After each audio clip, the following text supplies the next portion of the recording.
ఇదిగో కుర్రోళ్ళు మంచి ఫ్యూచర్ ఉన్న వాళ్ళని చెప్తున్నా. పెద్ద పెద్ద ఎంపీలు, ఎస్పీలు, విఐపీలే డిపి గారి పేరు చెప్తే గడగడ నడిపోతారు. ఆయనతో మీకు ఎందుకయ్యా? ఇదిగో పాడి పంటల ఆఫీసరు, వాళ్ళంటే పని పట్టేవాళ్ళు. నీకెందుకయ్యా ఊడు గొడవలు? ఏమిటి మా అన్నయ్యని అరెస్ట్ చేశారట? అవును చేశాను. అయితే ఏంటంట? అప్పలకొండ గారు అప్పుడప్పుడు కాస్త బుర్ర ఉపయోగించండి. అడిగేవాళ్ళు లేరని అరెస్ట్ చేయడమేనా? అవును, ఏ యాక్ట్ కింద అరెస్ట్ చేశారు? బిఫోర్ ఇండిపెండెన్స్ యాక్ట్ కింద, ఆఫ్టర్ ఇండిపెండెన్స్ అమెండ్మెంట్ యాక్ట్ కింద. అదైతే ఏ సెక్షన్, ఇదైతే ఏ సెక్షన్? అతను గుర్తొస్తుంది. అయినా అదిరిపోకూడదు. ఏంటబ్బాయి యాక్ట్ లో ఫ్యాక్ట్ అంటున్నావు? నీ లాజిక్ భయపడి లాకప్ తాళం తీస్తాననుకుంటున్నావా? ఆ పప్పులు ఇవ్వడకు. పప్పులంటే గుర్తొచ్చింది. మొన్న పప్పుల బజార్లో కొప్పులో పూలు పెట్టుకుని ఎత్తుమడమల చెప్పులేసుకుని టిప్పు టాపుగా సుందరమ్మ కనపడింది. అదే లేచిపోయిన మీ మొదటి భార్య. మాట మాట మరేం లేదు. లేచిపోయింది అని గట్టిగా అరవకమ్మా. ఏం చేతంటే నేను అందరితోనూ వదిలేశానని చెప్పుకుంటున్నా. అవును, ఆవిడ లేచిపోయిన విషయం మీ చిన్న భార్యకి తెలిసిందనుకోండి, ఇది కూడా లేచిపోతుంది. అయినా దానికి ఎలా తెలుస్తుంది? నేను చెప్పానుగా. నేను చెప్తానుగా. చూడమ్మా, ఈ విషయం నా చిన్న భార్యకి తెలిస్తే నా ఇమేజ్ పడిపోతుంది. అది చేత చెప్పకు తల్లి. చెప్పకుండా ఉండడం కోసం నీకేం కావాలో చెప్పు. మా అన్నయ్య వాళ్ళని విడిచిపెట్టండి. వాళ్ళని ఎక్కడే ఉంచేయడం కోసం తీసుకొచ్చా అనుకుంటున్నావా? అబ్బే, చిన్న వార్నింగ్ ఇచ్చి వదిలేద్దామని తీసుకొచ్చా. ఇప్పుడే వదిలేస్తాను. వెళ్ళండియా. ఏదో పాపం ఆడకూతురు బతులాడుతుందని వదిలేస్తున్నా.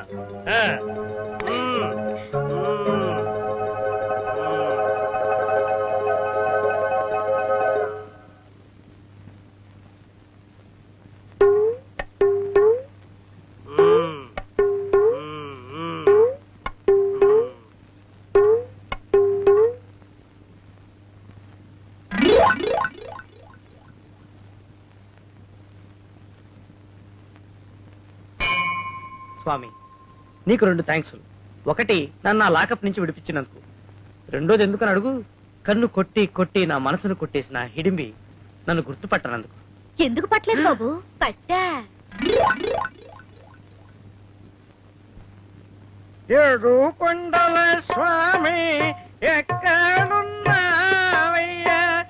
జయ జయ కృష్ణ ముకుంద మురారే, జయ జయ గోవింద బృంద విహారే, నమో యేసునాథా, నమో యేసునాథా.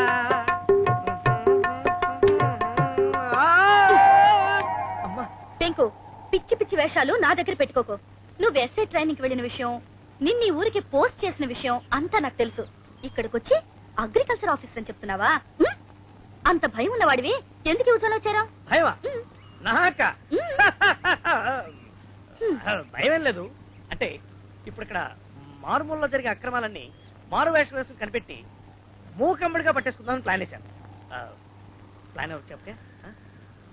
ప్లాన్ నువ్వు. సరే, చెప్పకుండా ఉండాలంటే నాకు లంచం ఏమిస్తావు? అంటే సాయంత్రం తోటకి రా, చెప్తాను. ఒంటరిగా నేను రాను. రావా? రాను. సరే అయితే. సుబ్బమ్మ, పుల్లమ్మ, వెంకన్న, వీరయ్య, అందరూ రండి. వినండి, ఇతను పాడి పంటల ఆఫీసర్ కాదు, ఈ ఊరికి కొత్తగా వచ్చిన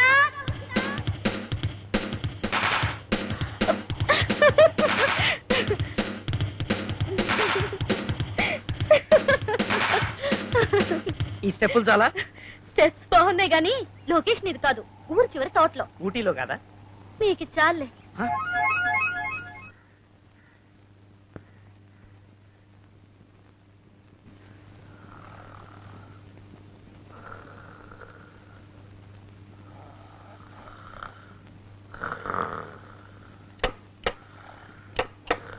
అబ్బా, మామూలు ఇవ్వడం కోసం బంగారం లాంటి నిద్రపాటు చేయాలటయ్యా. కొత్త కేసు. ఏం కావాలి? ఎస్ఐ గారు ఎక్కడ? అంటే మేము అడిగినావా? ఎస్ఐఏ కావాలా? చెప్పు. ఉన్నాడా లేడా? ఏంటయ్యా తమాషా ఏంటి? ఎస్ఐ గట్టిగా అడుగుతున్నావు? అది కాదండి, నా గుంతే అంత. అట్టరా దారికి. ఏంటిగా ఎస్ఐ ఉన్నాడా? ఇక్కడ అలాంటి వాళ్ళు ఎవరు లేరు బాబు. ఈ హెడ్ అప్పలకొండే ఆల్రౌండర్. మరి ఏమయ్యాడు? అడ్రస్ వచ్చాయి కానీ మనిషి అడ్రస్ లేడు. నేను మర్డర్ కేసా, రేప్ కేసా, ప్రోతల కేసా? మర్డరు, ప్రోతలు, rape, theft, cheating, gambling, bombing, nuisances, kidnap etcetera etcetera ఏమీ కాదు. ఎస్ఐ గారి కోసం వచ్చాను.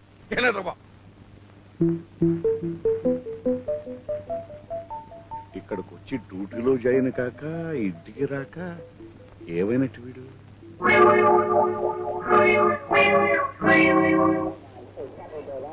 ఈ స్కోర్ ఎంతరా? 150కి 6 కర్రలు పడిపోయినాయి.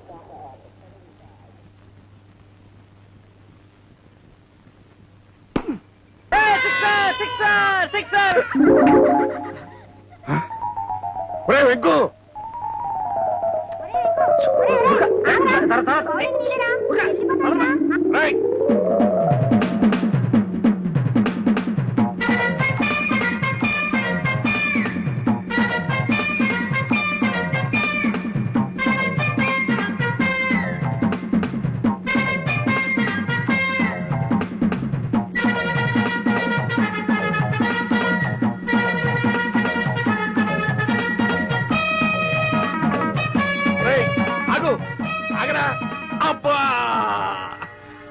నానా ఏమైంది?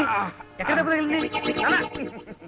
లేకపోతే నాకు దొరకకుండా పారిపోదాం అనుకున్నావా? ఇప్పుడు పారిపో ఎలా పారిపోతావు? నన్ను చీటింగ్ చేసి పట్టుకోవడం అన్యాయం. మరి నువ్వు చీటింగ్ చేయడం అన్యాయం కదండి.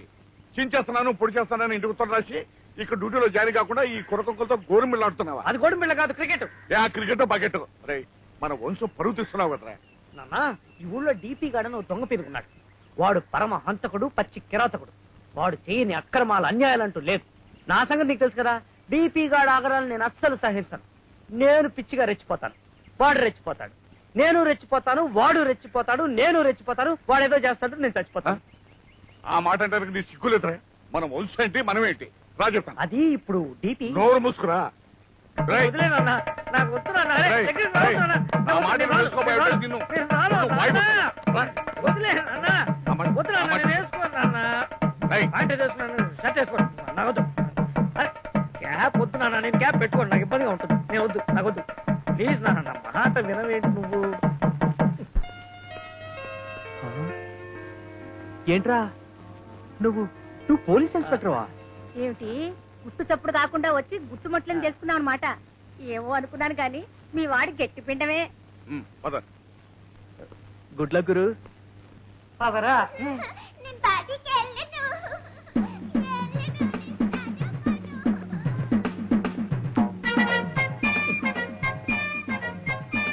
అందరూ అదోలా చూస్తున్నారు. చేయి వదులు నాన్న, చేయి వదులు. వదిలితే పారిపోదామన్నా. చిన్నప్పుడు బడికి వెళ్ళని మారం చేస్తే ఇలాగే లాక్కెళ్ళి మాస్టర్ కప్పు చెప్పేవాడిని. ఇప్పుడు చేతులు అలా రౌడీలకి, గుండాలకి, హంతకులకి అప్పచెప్తున్నావు. నువ్వు చేస్తున్న పనికి తర్వాత చింతిస్తావు. చెప్తున్నాను. ఏం పర్వాలేదురా. అన్నా నా మాట విన్నా. ఇప్పుడు వర్జం ఉంది. ఇప్పుడు డ్యూటీలో జాయిన్ అయితే ఏ లాకప్ డెత్ కేసులో ఇరుక్కుని లైఫ్ లో దెబ్బతింటాను. నోరు మూసుకునే రా. నమస్తే సార్. నువ్వంటయ్యా పాడి పంటల ఆఫీసరు? కొత్త ఎస్ఐ వచ్చాడు ఎవరని అనవసరంగా కంగారు పడ్డాను. వేషం బాగానే ఉంది. చేతిలో గన్నుంటే అచ్చం పెట్టల ధరలా ఉంటావు. నువ్వు నోరు మూగిపోయావంటే హెడ్ కానిస్టేబుల్ అలా బీట్ కానిస్టేబుల్ అవుతావు. జాగ్రత్త. నువ్వు ఇందాక వచ్చి కొత్త ఎస్ఐ కావాలి అడిగావు కదా? అడిగాను. వీడే ఆ కొత్త ఎస్ఐ. నేను వీడి బాబుని రిటైర్డ్ హెడ్ కానిస్టేబుల్ వీరాస్వామి. ఇదిగో వీడి జాయినింగ్ ఆర్డర్.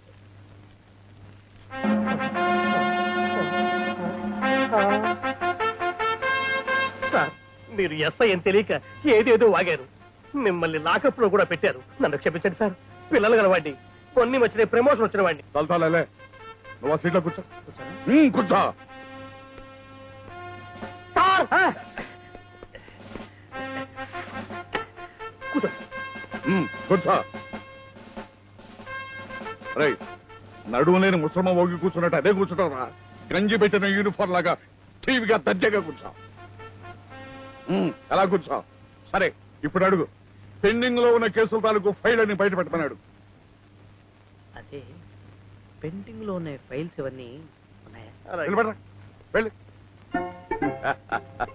రే వెంకు, ఇప్పుడు నాకు తృప్తిగా ఉందరా. నిన్ను ఎస్ఐగా చూడాలన్న కోరిక ఎన్నాళ్ళకి తీరిందిరా.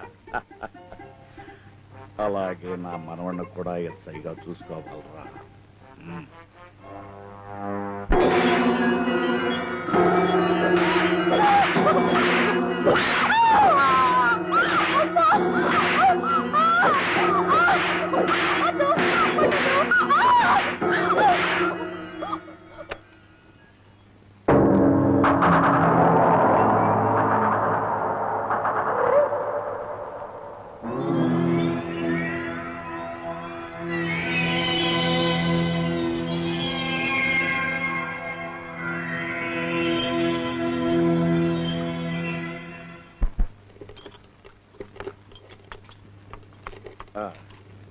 ఇంకా నేను వెళ్ళొస్తాను రా వెంకు.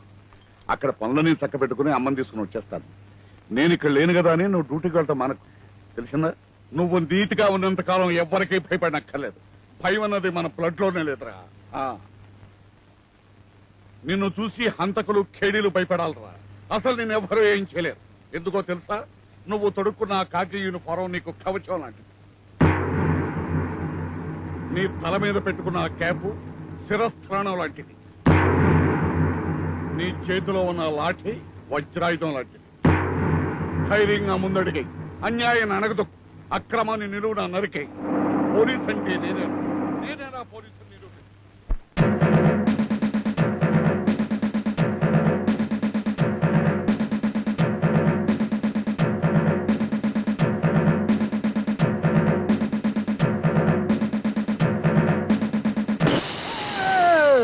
రండి సార్. ఈ బంగ్లా చూస్తేనే భయంగా ఉంది. ఎందుకైనా మంచి అయ్యో, రండి సార్. డిపి దొరగారు చాలా మంచివారు. ఒక్క మాటలో చెప్పాలంటే కరెంట్ లాంటి వారు.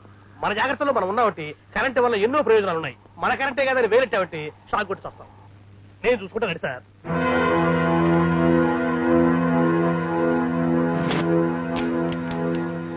నమస్కారం సార్. మన ఊరికి కొత్తగా వచ్చిన ఎస్ఐ గారు మీ బ్లెస్సింగ్స్ కోసం వచ్చారు. Good morning sir. డ్యూటీ జాగ్రత్తగా చేసుకో. అలాగే sir. Hello, I'm Arun, DP గారి పిఎని. ఇలా రండి. వీరు మన ఊరికి కొత్తగా వచ్చిన సబ్ ఇన్స్పెక్టర్ మిస్టర్ వెంకట్. వీరు మీ సర్కిల్ ఇన్స్పెక్టర్. ఓ, నువ్వేనా వెంకట్ అంటే? వీరు మన ఊరి డాక్టర్. నమస్కారం. హలో, ఈయన మండల ఆఫీసర్. నమస్కారం. వీరు excise officer. Is executive engineer. నమస్కారం. RMO. Hello, would you like to have some drinks? అబ్బే, నాకు అలవట్లేదండి. వా, good shot. Very good.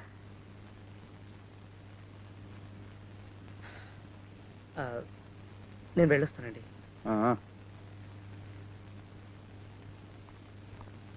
Mister Venkat, 1 minute. Come on. చూడు వెంకట్, ఆ డిపి సామాన్యమైన మనిషి కాదు. ఆయనకి ఇష్టం లేని పని ఎవరైనా చేసినా, ఆయనకి ఎవరైనా ఎదురు తిరిగినా వెనక ముందు చూడకుండా లేపేస్తాడు. అందుకే నువ్వేం చూసినా చూడనట్లే ఉండు. ప్రాణాలకు తెగించి ఆవేశంతో నోరు విప్పు. అర్థమైందా వెంకట్? ఓ